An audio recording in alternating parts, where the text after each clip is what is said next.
Direction la Côte d'Ivoire, élection du 31 octobre 2020, le scrutin boycotté dans plusieurs villes du pays. Pour plus de détails, après le générique. Avant de commencer, n'oubliez pas de vous abonner et d'activer la cloche de notification, car cela va vous permettre de ne plus manquer les prochaines vidéos. C'est parti!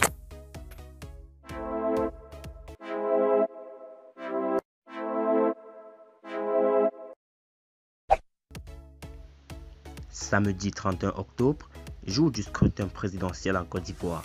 Si dans certaines villes, les choses commencent timidement, dans d'autres, les choses sont à l'arrêt, on assiste plutôt à un boycott massif. Le scrutin de ce 31 octobre ne se passe pas comme prévu dans plusieurs villes du pays, notamment à l'est. En effet, dans le Moronou, les manifestants ont saccagé tout le matériel électoral. Les élections présidentielles n'auront donc pas lieu en bateau.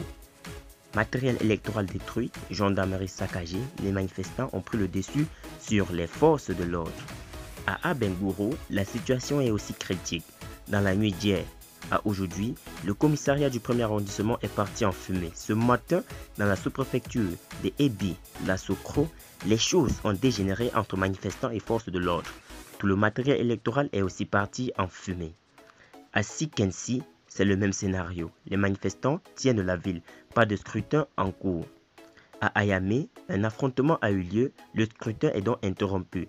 Dans la sous-préfecture d'Atié-Guakro, tout le matériel électoral se trouve dans les mains des manifestants. À Tiébissou, après un affrontement, un calme plat règne sur la ville. Pas de vote pour le moment. La participation à ce scrutin présidentiel est donc mitigée.